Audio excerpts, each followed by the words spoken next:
피라미드는 어떻게 수천 년을 버텼을까요? 아스팔트도 철근도 없이 250만 개의 돌을 쌓아 올린 건축물, 그것도 무게 2톤이 넘는 돌을 밀리미터 오차 없이 맞춰서 말이죠. 그런데 더 놀라운 건 그 거대한 무덤을 위해 수만 명이 수십 년 동안 일했다는 사실입니다. 그들이 만든 건 단지 왕의 무덤이 아니었습니다. 신의 질서를 땅 위에 세우는 일이었죠. 지금부터 우리는 그 질서를 쌓아 올린 사람들의 이야기를 따라가 보려고 합니다. 돌 위에 쌓인 신의 시간. 안녕하세요. 잘 때 듣는 세계사 잘듣세의 성우 이지선입니다. 강을 따라 걷는 길 위에서 우리는 이집트 문명의 시작을 마주했죠. 이집트 일부에서는 기원전 4000년에서 2700년 사이 이집트라는 땅이 문명으로 성장해가는 과정을 따라갔습니다. 처음엔 나일강의 물줄기를 따라 북쪽의 남아 문화와 남쪽의 나카다 문화가 자리를 잡았고, 이 문화들이 차츰 복잡한 공동체로 성장하며 선왕조 시대가 펼쳐졌죠. 이후 한 인물이 등장합니다. 메네스 혹은 나르메르라 불리는 전설적 파라오가 상하 이집트를 통일하며 이집트 최초의 국가가 탄생하게 되죠. 우리는 기원전 3100년부터 2700년 사이 이 시기를 초기 왕조 시대라고 부릅니다. 이때부터 왕은 더 이상 단순한 지도자가 아니었습니다. 신의 대리인이 되었고, 그를 위한 무덤과 제사, 사후세계의 질서가 하나둘 정리되기 시작했죠. 그게 바로 이집트 문명의 설계도였습니다. 종교, 행정, 언어, 신화, 건축. 이집트라는 문명이 앞으로 수천 년을 살아갈 수 있게 만든 뿌리 말입니다. 이제 우리는 그 뿌리 위에 세워진 거대한 돌의 문명, 기원전 2700년부터 2200년 사이 고왕국 시대로 들어가려 합니다. 이 시기의 이집트는 이미 하나의 통일 국가였고, 왕은 완전한 신의 대리자로 군림했습니다. 그 왕들은 자신이 죽은 뒤에도 영원히 존재하길 바랐죠. 그 믿음은 하늘을 향해 솟은 돌의 탑, 피라미드로 모습을 드러내게 됩니다. 이번 2부에서는 이렇게 묻습니다.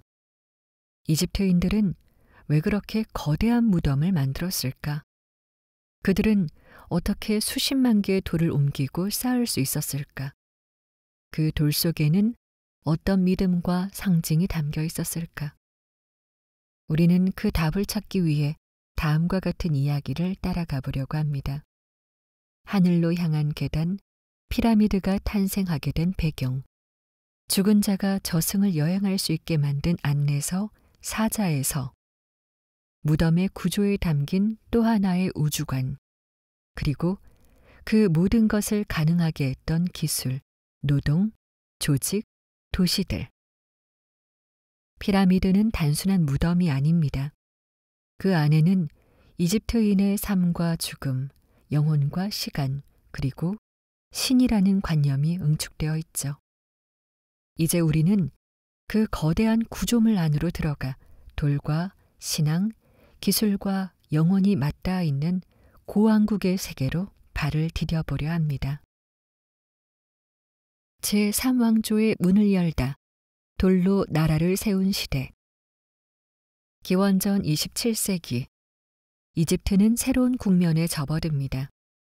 우리는 이 시기를 제3왕조 혹은 초기 고왕국 시대라 부르죠. 이전까지 이집트 왕들은 진흙 벽돌로 무덤을 만들었고, 그 무덤은 마스타바라고 불렸습니다. 직사각형 평면에 경사진 벽을 가진 낮은 구조물로 왕이 죽은 뒤 땅속 깊이 매장되는 형식이었죠. 하지만 이 구조는 곧 왕이 신이자 하늘에 오를 존재라는 믿음과는 어울리지 않았습니다. 땅 속이 아니라 하늘과 가까운 위쪽으로 가야 했죠. 이때 등장한 인물이 조세르 왕입니다. 그는 단순히 무덤을 만드는 데 그치지 않았습니다. 조세르 왕은 무덤을 하나의 건축 단지, 즉 신성한 건축 세계로 만들어냈습니다. 그리고 그 설계를 맡긴 이는 한 건축가였습니다. 그 이름은 이모텝. 이모텝은 의사이자 제사장이었고 왕의 신하이자 천문학자였습니다. 그는 이후 신격화되어 죽은 뒤에도 신으로 숭배된 인물입니다. 고대 이집트 역사에서 이름이 기록된 최초의 일반인이기도 하죠. 그는 단순한 기술자가 아니었습니다. 신의 질서, 마하트를 건축으로 표현한 자, 인간이 만든 최초의 석조 건축가였습니다. 그가 설계한 구조는 마스타바에서 출발합니다. 하지만 단 한 번으로 그치지 않았습니다. 그는 마스타바 위에 또 하나의 마스타바를 올립니다. 그리고 그 위에 또 하나. 이렇게 6단으로 쌓아 올린 계단 형태의 구조가 탄생합니다. 이것이 바로 사카라에 위치한 조세르의 계단 피라미드입니다. 높이는 약 60m. 당시로서는 하늘에 닿을 듯한 초월적 건축이었죠. 하지만 단지 높이 때문만은 아닙니다. 이 구조물은 돌로 만들어졌습니다. 이전까지 이집트 건축은 모두 진흙과 나무로 이루어져 있었습니다. 비가 거의 오지 않는 지역이기에 가능했던 방식이죠. 하지만 진흙과 나무는 시간이 지나면 무너집니다. 돌은 달랐습니다. 영원을 상징하는 재료, 시간을 넘는 건축을 가능하게 만든 선택이었습니다. 이모텝은 단순히 돌을 쌓지 않았습니다. 그는 기하학적 원리와 천문학적 정렬, 그리고 공간의 상징성까지 계산했습니다.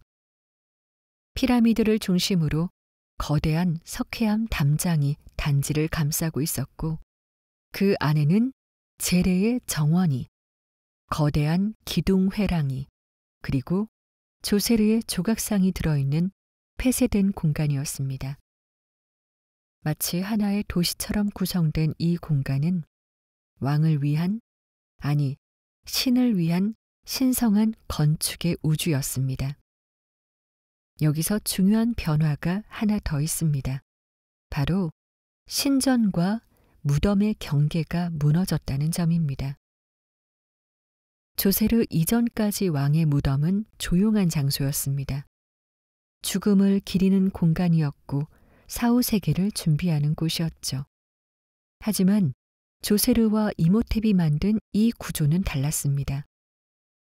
죽은 왕을 위한 공간임에도 불구하고 살아있는 사람들을 위한 통로와 공간이 존재했습니다.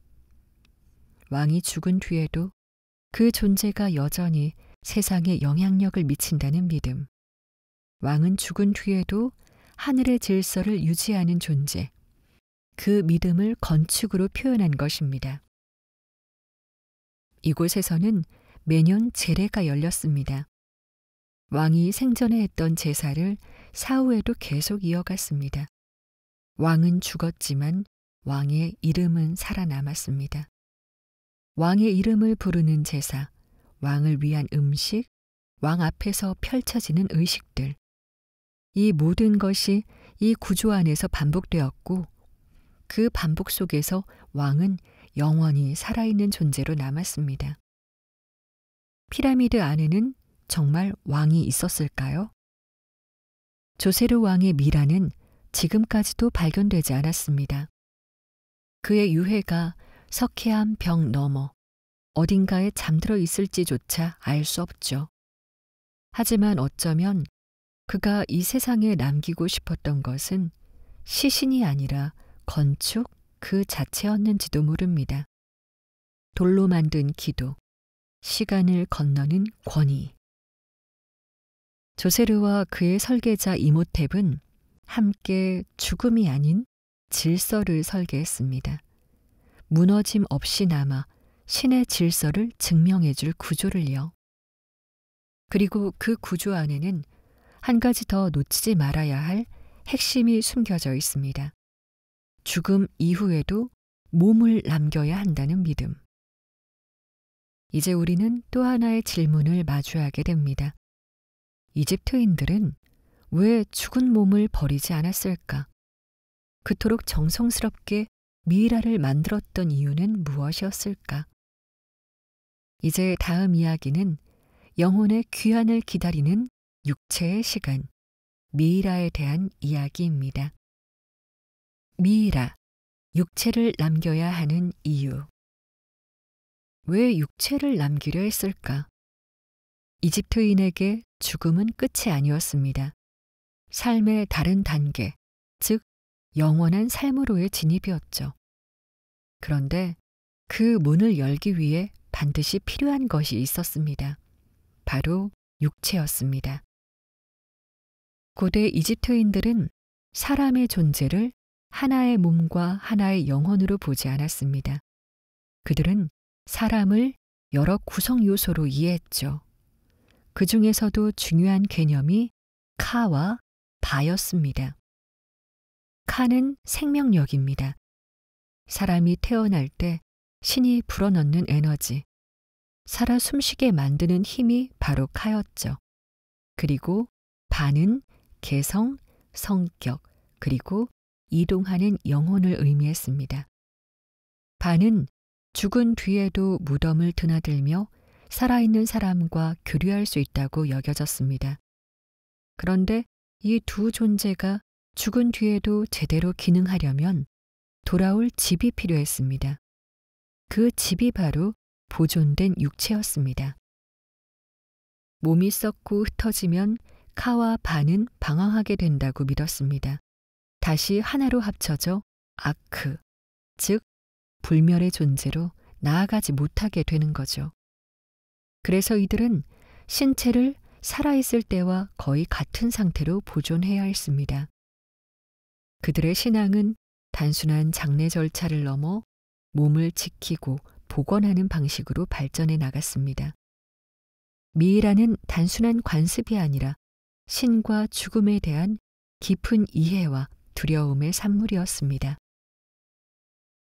죽음을 다스리는 신들. 미이라를 이야기할 때 절대 빠질 수 없는 신이 있습니다. 바로 오시리스입니다. 오시리스는 고대 이집트 신화에서 죽음과 부활의 상징이죠. 그는 형 세트에게 찢겨 죽었지만 아내 이시스의 힘으로 다시 조각을 이어붙여 부활하게 됩니다. 이때 몸의 조각을 되살리는 과정은 바로 미이라의 상징적 기원이 되었습니다. 오시리스는 이후 죽은 자들의 심판자 그리고 사후세계의 왕이 됩니다. 인간들은 자신도 오시리스처럼 부활하길 원했기 때문에 그와 비슷한 형태로 미이라를 만들어야 했죠. 장례의식은 곧 신을 따라가는 재현극이었습니다. 그리고 또 하나의 신, 아누비스. 자칼의 얼굴을 한 이 신은 죽은 자의 몸을 정결하게 하고 심장을 저울에 올려 무게를 재는 존재로 알려져 있습니다. 미이라 제작 과정은 아누비스의 손길이 닿는 신성한 의식으로 여겨졌습니다. 종교는 죽음을 두려움으로 만들지 않았습니다. 그것은 하나의 문이었고 준비된 자만이 통과할 수 있는 문이었습니다. 그리고 그 준비의 핵심이 바로 육체의 보존, 미이라였습니다. 미이라와 함께 묻힌 것들. 하지만 몸만 있다고 되는 것은 아니었습니다. 사후세계는 위험으로 가득했기 때문입니다. 그래서 그들은 미이라와 함께 수많은 것을 함께 묻었습니다. 가장 유명한 것은 사자의 서입니다. 이는 마치 죽은 자를 위한 안내서처럼 저승에서의 여정을 설명한 주문 모음이었습니다. 이 외에도 수호부적, 신의 눈, 풍뎅이 모양의 상징 같은 스카라베 같은 것들이 함께 묻혔습니다.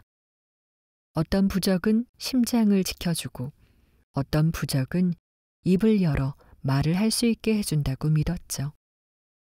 무덤은 단순한 무덤이 아니었습니다. 그것은 또 다른 세계였습니다. 모든 것이 세심하게 준비되어야 했습니다. 살아있는 자의 임무. 하지만 이 모든 준비는 죽은 자 스스로가 할 수 없었습니다. 살아있는 자의 몫이었죠. 장례는 가족의 책무였습니다. 그리고 공동체의 의무이기도 했습니다. 누구든 장례 없이 죽는다는 것은 이름 없는 죽음으로 간주되었고 그 영혼은 사라진다고 여겨졌습니다. 무덤에 이름이 새겨지는 것, 그리고 정기적으로 제사를 지내는 것, 이 모든 것이 죽은 자의 존재를 지켜주는 행위였습니다. 이집트인들은 말했습니다. 누군가 내 이름을 불러줄 때 나는 다시 살아난다. 이 말은 단순한 시적 표현이 아니었습니다. 그것은 영혼의 생존 조건이었습니다. 그래서 우리는 오늘도 수천 년 전 만들어진 미이라를 마주하며 그 이름을 되뇌게 됩니다. 그들은 사라지지 않았습니다. 단지 잘 준비되어 있었을 뿐입니다. 사자의 서, 죽은 자를 위한 안내서. 이집트의 무덤 벽면에는 종종 문자와 그림이 빼곡히 새겨져 있습니다. 그 벽화를 따라 천천히 시선을 옮기다 보면 단지 장식을 위한 것이 아니라는 사실을 깨닫게 됩니다. 그 속엔 어떤 이야기가 흐르고 있었죠. 그리고 그 이야기의 중심에는 바로 하나의 책이 있었습니다. 바로 사자의 서. 이집트 사람들이 사자의 서라고 불렀던 이 책은 살아있는 사람이 아닌 죽은 자를 위한 안내서였습니다. 정확히는 죽은 자의 영혼이 저승 세계를 무사히 통과해 다시 태어날 수 있도록 도와주는 마법의 주문집이었죠.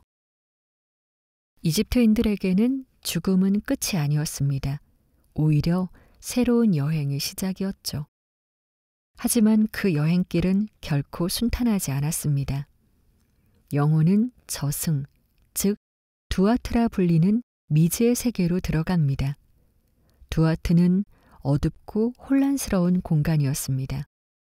괴물과 심판관이 있고 불의 강이 흐르고 방향도 시간도 뒤엉킨 그곳에서 영혼은 자신이 누구인지를 끊임없이 증명해야 했습니다.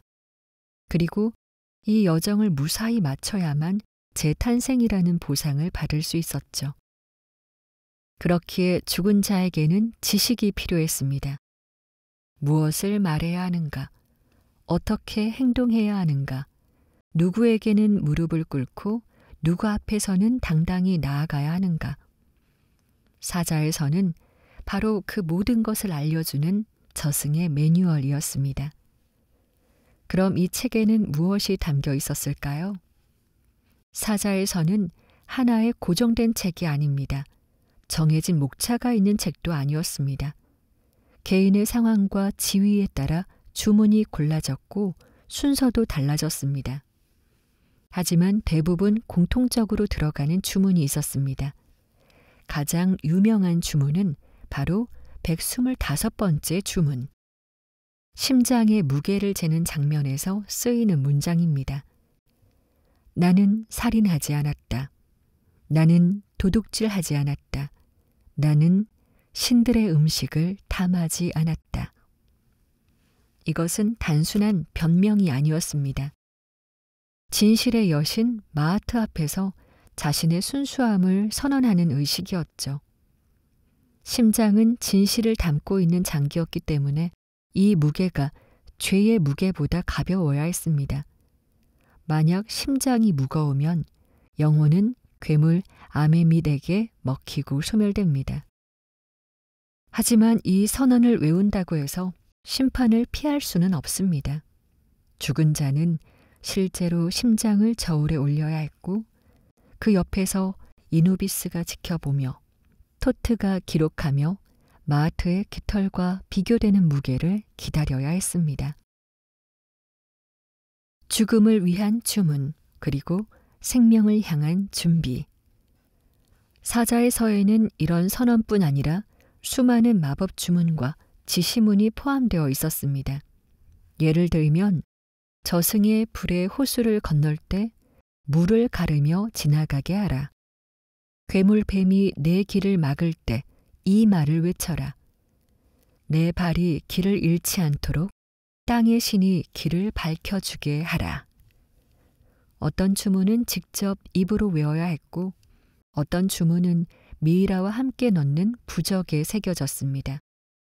특히 호르스의 눈, 스카랍의, 우자트의 부적은 각각 보호, 재생, 생명의 상징으로 여겨져 필수 품목이었죠. 텍스트의 형식은 다양했습니다. 사자의 서는 일반적인 책처럼 제본되어 있지 않았습니다.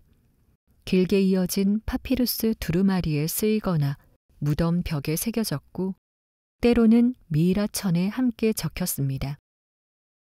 서기관들은 검은 먹과 붉은 먹을 이용해 중요 문장을 구분했고 그림과 함께 배치해 시각적 기억을 강화했습니다.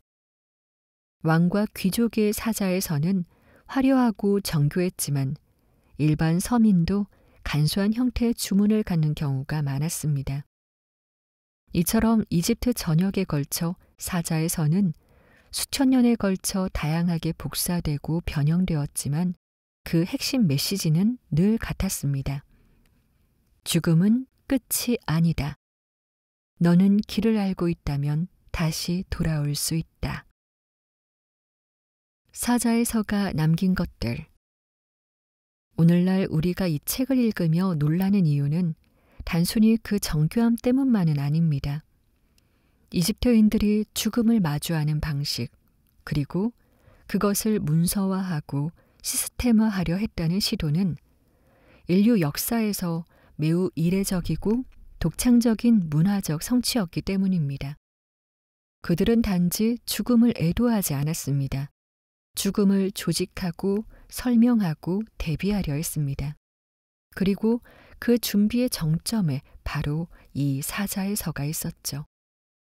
이 책은 오늘날의 종교적 경전처럼 개인의 구원만을 위한 도구가 아니라 삶과 죽음의 질서를 기록한 사회적 지식의 집합체였습니다. 이제 우리는 무덤 속 텍스트의 의미를 조금은 알게 되었습니다. 돌에 새겨진 그 주문들, 파피루스에 기록된 그 그림들. 그것은 단순한 장식이 아니라 죽은 자를 위해 준비한 살아있는 자의 가장 마지막 선물이었습니다. 그리고 동시에 오늘을 사는 우리가 이집트를 다시 이해할 수 있게 해주는 가장 중요한 열쇠이기도 합니다. 무덤의 구조와 세계관. 이집트의 무덤은 단순한 무덤이 아니었습니다. 그것은 하나의 세계였습니다. 위승과 저승 사이를 잇는 관문이었고 죽은 자가 다시 태어나기 위한 복합적인 장치였습니다. 우리가 일반적으로 생각하는 무덤은 죽은 이가 땅에 묻은 장소에 머물지만 고대 이집트인들의 무덤은 그 이상이었습니다. 그곳은 사자의 여정을 위한 통로였고 사후 세계 전체를 축소한 일종의 모형이었습니다. 무덤은 단지 시체를 보관하는 장소가 아니라 왕이 다시 태어나는 세계, 살아있는 자가 죽은 자에게 말을 거는 신전, 그리고 영혼이 머물며 신이 되는 곳이기도 했습니다.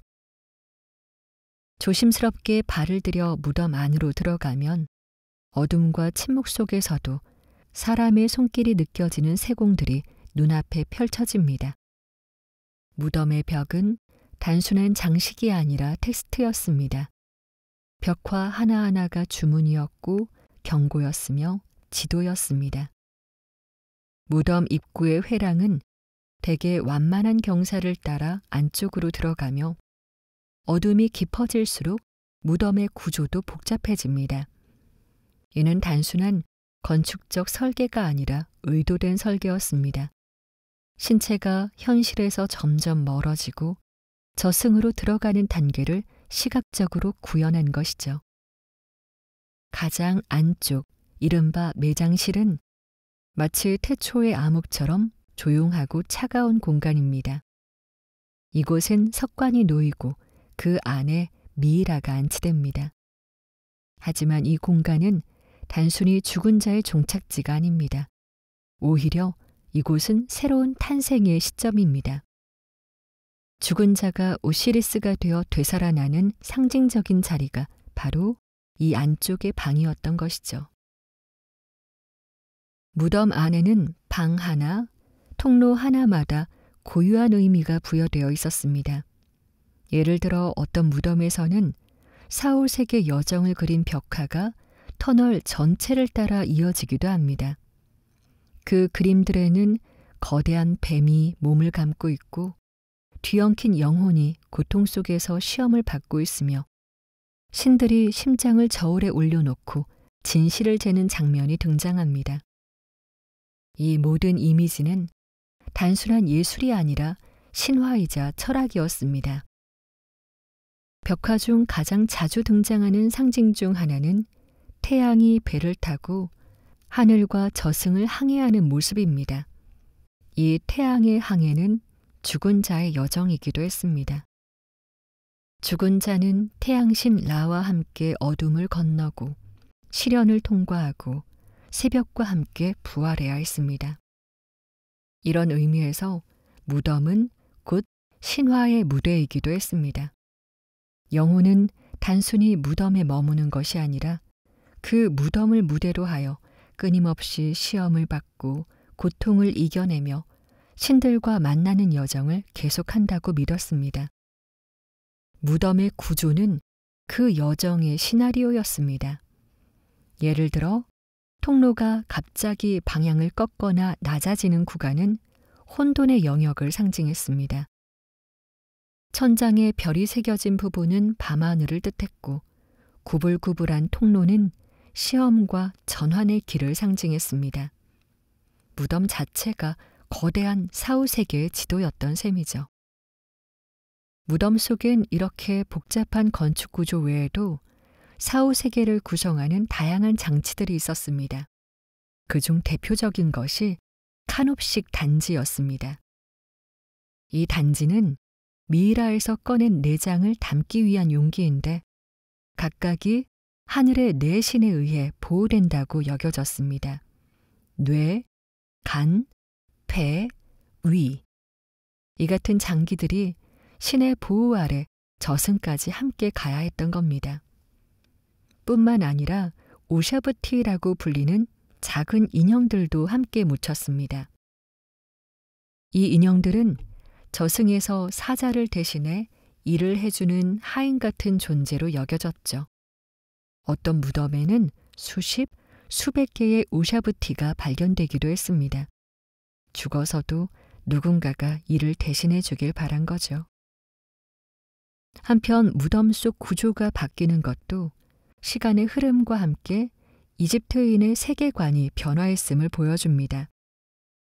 초기에는 피라미드 내부에 수직의 샤프트와 비밀 통로가 숨어 있었지만 점차 신왕국 시대에는 왕들의 계곡처럼 바위산을 깎아 만든 지하 무덤이 주류가 되었습니다. 이러한 변화는 단지 도구를 피하기 위한 기술적 발달로만 보기 어렵습니다. 그것은 곧 권력의 상징 방식이 바뀌었고 죽음을 이해하는 방식이 섬세해졌다는 증거이기도 하죠. 죽음은 이집트인들에게 단절이 아니었습니다. 오히려 다른 세계로의 진입이자 왕이 신이 되는 과정이었습니다. 그렇기에 무덤은 마지막 집이 아니라 다시 태어나는 방이었습니다. 어쩌면 피라미드라는 말보다 그들은 이것을 별이 시작되는 곳이라고 부르고 싶었을지도 모릅니다. 그들이 남긴 무덤의 구조를 따라가다 보면 우리는 단지 과거의 건축물을 본 것이 아니라 세계를 바라보는 또 하나의 방식, 영원을 공간으로 그린 세계관을 목격하게 됩니다. 그리고 그것은 지금 이 순간 별빛 아래 잠든 사막 속에서도 조용히 빛나고 있죠. 자, 우리는 지금 피라미드의 안쪽을 지나 미이라가 놓인 방을 거쳐 사자의 서가 들려주는 여정을 따라 걸어왔습니다. 그런데 이 어마어마한 피라미드를 만든 사람들은 누구였을까요? 정말 채찍에 맞으며 돌을 나른 노예들이었을까요? 아니면 전혀 다른 이야기가 숨겨져 있었을까요? 피라미드를 만든 사람들, 노동자들의 도시. 고대 이집트의 피라미드, 특히 기자의 대피라미드를 떠올릴 때면 우리 눈에 먼저 그려지는 장면은 거대한 돌덩이를 지고 언덕을 오르는 노예들의 행렬입니다. 하지만 오늘 우리가 살펴볼 이야기는 그 장면이 완전히 잘못된 상상일 수 있다는 점에서 시작됩니다. 1990년대 기자 피라미드 남쪽에서 고고학자들이 흥미로운 유적을 발견합니다. 당시엔 왕의 무덤을 짓던 건축 현장 정도로 알려졌지만 더 자세한 발굴이 이어지면서 이곳은 단순한 현장이 아니라 하나의 도시, 즉 피라미드 건설자들이 실제로 생활하던 노동자들의 도시였음이 드러났죠. 이 도시는 지금 헤미우누 마을이라고도 불립니다. 헤미우누는 쿠푸왕 시절 대피라미드 건축을 총괄한 건축 감독관의 이름입니다. 이 도시는 계획적으로 설계된 숙소, 식량 창고, 제빵소, 고기 가공소, 그리고 심지어 의무실과 공동 묘지까지 갖춘 완전한 주거 공간이었습니다. 이곳에서 가장 인상적인 유물은 빵을 굽는 오븐과 소와 양의 뼈, 그리고 작업 도중 다친 노동자들의 골격이었습니다. 골절된 뼈가 붙어 있는 흔적, 치료의 흔적, 그리고 일부 골반 부위에는 염증성 질환에 대한 치료도 있었죠. 이건 단순한 강제 노역이 아닌 전문성을 가진 노동자들이 일정한 대우를 받으며 일했음을 보여줍니다. 그렇다면 이들은 누구였을까요?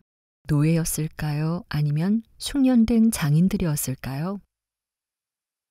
학자들은 이들을 계절별로 동원된 농민층 노동자와 상시 근무하는 숙련 장인으로 구분합니다. 이집트는 나일강의 범람기엔 농사를 지을 수 없었기 때문에 국가가 이 기간 동안 농민들을 피라미드 건축에 동원해 세금의 형태로 노동을 받았습니다. 즉, 일종의 공공사업이었던 셈입니다. 농민들은 의식주가 보장된 환경에서 일정 기간 일하고 돌아갔고 피라미드를 만드는 일은 왕을 위한 경건한 의무로 여겨졌습니다. 반면 대피라미드의 정밀도를 책임진 수백 명의 장인들, 석공, 운반 감독자 등은 상시 고용된 전문가들이었습니다. 이들은 상대적으로 더 나은 거처에서 살았고 묘지의 형식도 달랐습니다. 이 모든 조직을 감독한 이는 왕이 직접 임명한 건축 총감이었고 그 아래엔 행정관리, 창고관리자, 배급 담당자, 운송관리자까지 있었죠.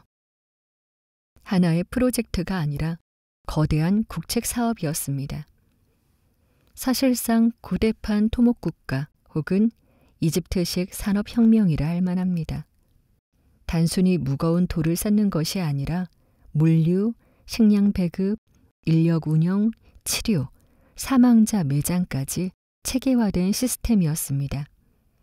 심지어 일부 석비에는 우리는 쿠푸 왕의 친구다 라는 글귀도 새겨져 있었습니다. 이건 억지로 끌려온 노예의 시선에서 나온 말이 아니겠죠. 그들에겐 이 거대한 건축물이 자신들의 손으로 세운 자부심이기도 했던 겁니다. 물론 이 시대가 지금의 노동권 개념처럼 완벽히 평등하진 않았습니다. 상류층과 하층민의 격차는 컸고 중노동에 시달리다 사망한 흔적도 많았습니다. 하지만 모든 피라미드는 노예가 만들었다는 이야기는 이제 학계에선 설득력을 잃어가고 있는 이야기입니다. 그보다 더 중요한 건 이 어마어마한 건축물 하나를 위해 수천 명의 사람들, 수십 년의 세월, 수많은 손과 머리가 모였다는 사실이죠. 그들의 도시, 그들의 삶, 그리고 이름 없이 사라진 노동자들이 있었기에 지금도 사막 위엔 거대한 삼각형의 실루엣이 남아있는 것입니다. 거대한 돌을 옮기는 기술, 피라미드 건축법. 피라미드는 흙으로 만든 무덤이 아니었습니다. 그 몸체는 돌로 이루어져 있었죠. 작은 방 하나에도 수톤의 석재가 들어갔고 전체를 합치면 수백만 개에 이르는 석재가 겹겹이 쌓였습니다. 가장 대표적인 기자의 대피라미드, 쿠푸의 피라미드는 약 230만 개에서 250만 개 정도의 석재로 이루어졌다고 추정됩니다. 그중 하나의 무게는 평균 2.5톤, 가장 무거운 것은 70톤이 넘기도 했습니다. 그 돌들은 도대체 어디에서 왔을까요? 이집트는 광대한 사막과 나일강을 사이에 둔 나라였습니다. 이 중 기자에 세워진 피라미드는 주변에서 조달한 석회암과 다소 먼 곳에서 가져온 화강암으로 구성되어 있습니다. 겉면을 덮은 밝은 색의 석회암은 기자 근처에 있는 투라라는 채석장에서 가져왔습니다. 이 돌은 부드러우면서도 정제된 느낌을 주었기에 태양빛 아래에서 피라미드를 반짝이게 만드는 효과가 있었죠. 그 반짝임은 신에게 다가가는 길을 상징하기도 했습니다. 반면 내부 통로와 방, 특히 왕의 방에 사용된 단단한 화강암은 남쪽의 아스완에서 채굴한 것입니다. 아스완은 기자에서 무려 900km 떨어진 곳이었습니다. 그 무거운 돌들을 강줄기를 따라 먼 길에서 운반한 것이죠. 어떻게 옮겼을까? 아스완에서 잘라낸 화강암은 먼저 나일 강변으로 끌고 와야 했습니다. 이때 사용된 도구는 단순했습니다. 구리도끼와 돌망치, 나무 쐐기. 이집트인은 돌에 물을 적신 후 쐐기를 박아 틈을 만들고 그 틈 사이로 조금씩 돌을 떼어냈습니다. 떼어낸 돌은 거대한 썰매에 실려 모래 위를 미끄러지듯 이동했습니다. 썰매를 끌기 위해선 수십 명의 인력이 필요했는데 이때 물을 뿌려 모래의 마찰을 줄이는 방식이 쓰였습니다. 이 장면은 2014년 네덜란드의 과학자들이 이집트 무덤 벽화 속 장면을 재현하면서 실험으로도 확인되었습니다. 물을 뿌린 모래 위에 썰매를 끌었을 때 필요한 힘이 절반 이하로 줄어든다는 결과가 나왔죠. 나일강이 열어준 길. 무거운 돌을 육로로 수백 킬로미터 옮기는 것은 불가능에 가까웠습니다. 그래서 이집트인들은 나일강을 사용했습니다. 돌은 배에 실려 북쪽으로 흘러갔고 기자 근처에 도착한 뒤엔 다시 육상으로 옮겨졌습니다. 배는 단순한 나무 판자를 엮어 만든 형태였지만 무게 중심과 수위 조절을 위한 기술이 매우 정교했습니다. 특히 물의 흐름과 바람의 방향을 고려한 세로돛이 사용되었죠. 이집트는 이른 시기부터 항해 기술이 발달한 문명이기도 했습니다. 배가 도착하면 돌은 다시 육상 썰매에 실려 피라미드 건설 현장으로 옮겨졌습니다. 지금은 대부분 사라졌지만 기자 고원의 북동쪽에는 이 석재를 하역하던 항구 유적의 흔적도 일부 남아 있습니다. 2013년 고고학자 피에르 탈레와 그 팀이 홍해 근처의 와디 엘자르프에서 매우 흥미로운 기록을 발견했습니다. 바로 메레르의 일기라 불리는 파피루스 문서입니다. 이 일기에는 쿠프왕 시대의 관리 메레르가 석회암을 배로 운반하는 과정이 자세히 적혀 있었죠. 우리는 오늘 투라에서 돌을 실었다. 해가 중천에 있을 때 강을 따라 출발했고 밤이 되기 전에 피라미드 건설 현장 근처에 도착했다. 이 간단한 기록은 우리가 상상만 하던 돌 운반 과정을 생생하게 눈앞에 펼쳐주었습니다. 돌을 위로 끌어올리기 위한 설계들. 돌 하나의 무게는 하나하나가 자동차 한 대였고 그 수는 수백만 개였으며 그 높이는 146m까지 치솟았습니다. 석재를 채굴했다면 이제 그것을 끌어올려야 했습니다. 하지만 질문은 여기서 시작되죠. 어떻게 수백만 개의 2톤짜리 석재를 하늘 높이 쌓았을까? 이 물음은 오늘날까지도 완전히 풀리지 않았습니다. 그래서 고고학자들은 이 거대한 수수께끼를 풀기 위해 하나의 단서에 집중하게 되죠. 바로 경사로입니다. 외부 경사로, 가장 오래된 가설. 가장 먼저 주목받은 방식은 외부 경사로 가설입니다. 즉, 피라미드의 한쪽 면 또는 주위를 따라 완만한 흙과 돌의 경사로를 만든 뒤 그 위로 돌을 썰매에 실어 끌어올렸다는 설이죠. 이 가설은 단순하고 직관적이었습니다. 높이를 쌓을수록 경사로도 더 길어졌고 노동자들이 줄을 지어 돌을 끌어올리는 장면은 충분히 그려낼 수 있었습니다. 문제는 현실성입니다. 예를 들어 쿠프 피라미드는 146m에 달하는데 각도 10도 미만의 완만한 경사로를 만들려면 경사로 길이는 무려 1.5km 이상이 되어야 했습니다. 그 말은 경사로만으로도 또 하나의 산을 만드는 셈이죠. 게다가 이 경사로를 지탱하고 공사 후 다시 해체해야 한다는 점까지 고려하면 이 방식은 효율성이 떨어진다는 비판이 많았습니다. 나선형 경사로, 피라미드를 감싸는 방식. 다음으로 제시된 가설은 나선형 경사로입니다. 피라미드를 중심으로 경사로를 나선형으로 휘감으며 층층이 올라갔다는 설이죠. 이 방식의 장점은 긴 직선 경사로보다 공간을 절약할 수 있고 건설 중 피라미드 자체 구조를 이용할 수 있다는 점입니다. 그러나 이 또한 문제가 남습니다.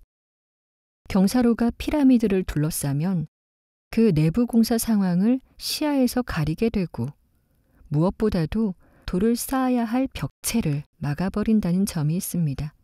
즉, 작업 자체가 불가능해질 수도 있다는 거죠. 최근 가장 주목받고 있는 가설은 내부 경사로 가설입니다.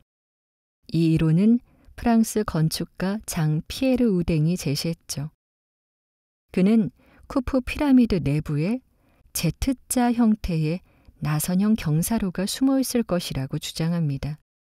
즉, 피라미드의 외부가 아니라 그 안쪽 가장자리 벽을 따라 내부 경사로가 있었고 노동자들은 이 안을 따라 돌을 밀며 위로 올라갔다는 거죠. 그 증거로는 일부 내부 공간의 갑작스러운 빈 공간, 완벽하게 뚫린 수직 통로, 외벽 근처에 무게 분산 흔적 등이 거론됩니다. 이 가설이 맞다면 피라미드는 외형뿐 아니라 내부 설계까지 경이로운 건축물이 됩니다. 현재 일부 고고학자들과 3D 스캐닝 기술을 통해 이 내부 경사로의 흔적을 찾아내려는 시도도 이어지고 있습니다. 하지만 아직 확정적 증거는 발견되지 않았습니다. 또 하나 주목할 만한 방식은 모래 경사로입니다. 이 방식은 경사로를 단단한 흙이나 돌이 아니라 부드러운 모래로 쌓는다는 점에서 다릅니다. 조합이었을 가능성. 흥미로운 점은 이 모든 방식이 서로 배타적이지 않다는 점입니다. 일부 구간은 외부 경사로, 일부는 내부 경사로로 구간별로 달리했을 가능성도 충분하죠. 특히 초기엔 외부 경사로로 기반을 다지고 상부로 올라갈수록 내부 경사로 방식으로 전환했다는 복합 가설이 가장 유력하다는 의견도 있습니다. 피라미드는 그만큼 단순한 도형이 아니었습니다. 수학, 지형, 자원, 인력, 종교, 권력, 모든 것이 뒤섞인 결과물이었기 때문입니다. 조용히 생각해 봅니다. 아무런 기계 없이, 아무런 철제 구조도 없이 사람과 흙, 모래와 나무로만 이루어진 그 공사 현장. 그곳에서 하늘을 향한 돌 하나가 천천히 밀려오르고 있었겠죠.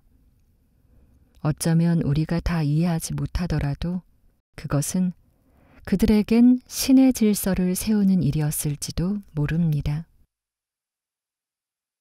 여전히 풀리지 않는 미스터리들, 완벽한 정렬과 내부 구조의 수수께끼.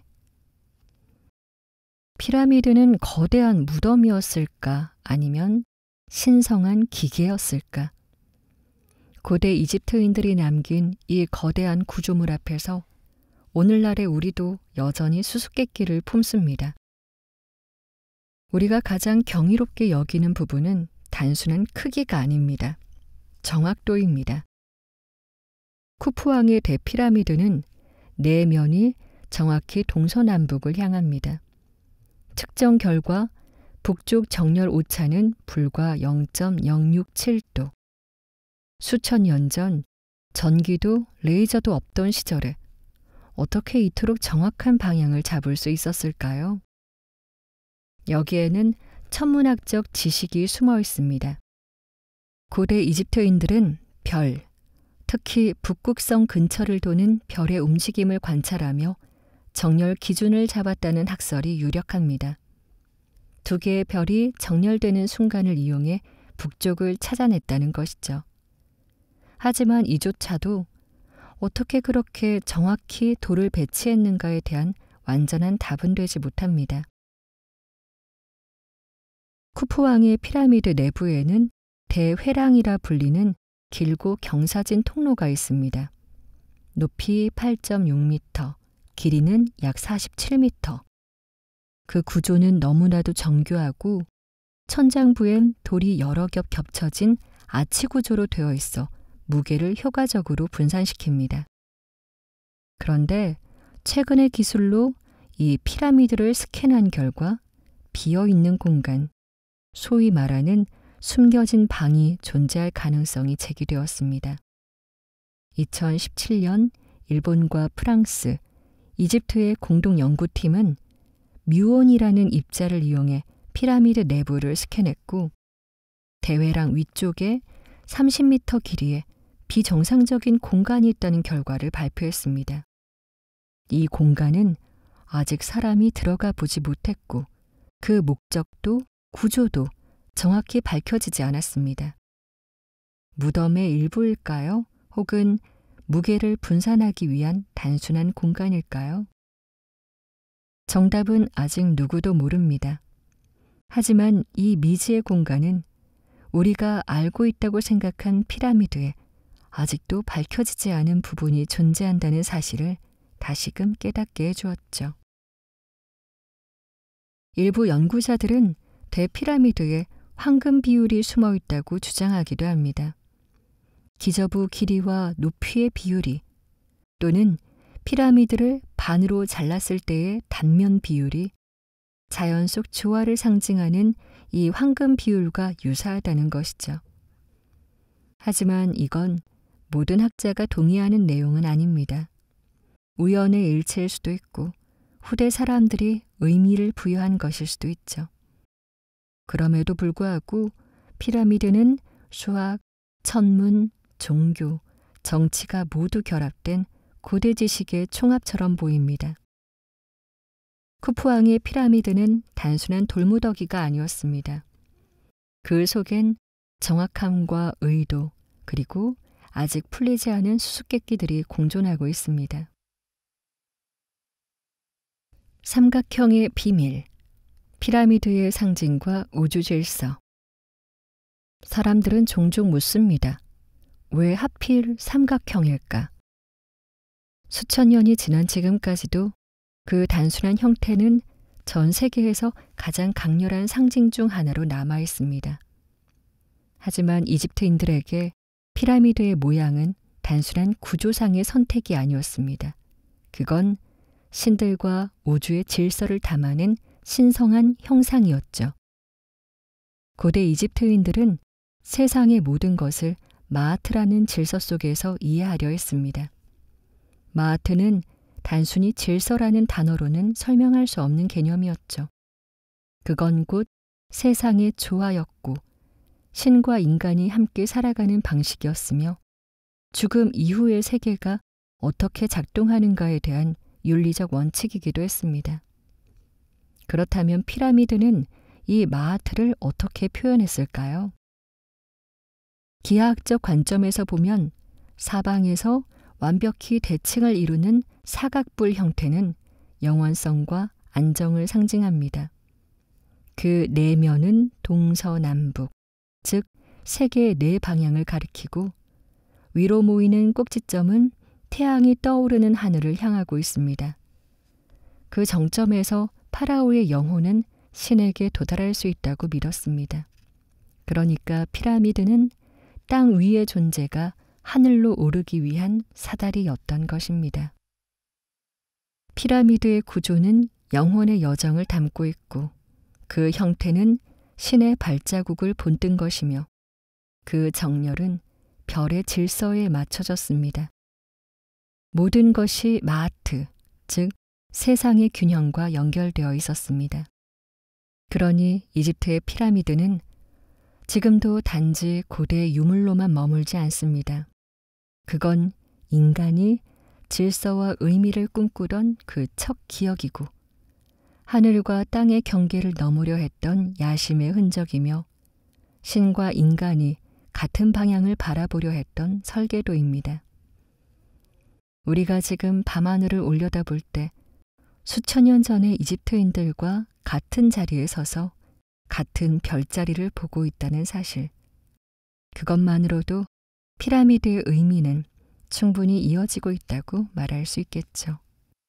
그리고 마지막으로 이 모든 피라미드의 중심에는 언제나 하나의 마음이 있었습니다. 사라지지 않기를 바라는 마음, 누군가 기억해 주길, 누군가 불러주길. 그래서 오늘날 우리가 그 돌무더기 앞에 섰을 때 느끼는 감정은 단지 웅장함이나 신비로움이 아닙니다. 그것은 아득한 과거로부터의 속삭임이고 시간을 넘어온 기도입니다. 이렇게 우리는 돌 위에 새겨진 기도의 흔적을 따라 이집트인의 영혼에 대한 갈망을 바라보았습니다. 피라미드는 단순한 무덤이 아니라 영혼이 하늘로 오르기 위한 설계였고 신과 재회하려는 마음이 만든 건축이었습니다. 그 영원성에 대한 믿음은 사후세계, 이름, 그리고 신의 질서까지 이집트 전체 세계관을 지탱하는 힘이 되었죠. 하지만 그 질서에 처음으로 의문을 품은 사람이 있었습니다. 그는 왕이었고 동시에 혁명가였습니다. 우리는 다음 시간 태양만을 신으로 선언한 한 파라오의 과감한 선택을 따라가 보려 합니다. 신의 질서를 바꾸려 한 그 순간 이집트는 무엇을 얻고 또 무엇을 잃었을까요? 지금까지 잘 때 듣는 세계사 잘듣세였습니다. 오늘도 함께 해주셔서 감사합니다. 구독과 좋아요 그리고 멤버십 가입은 이 채널을 계속 이어가는데 큰 힘이 됩니다.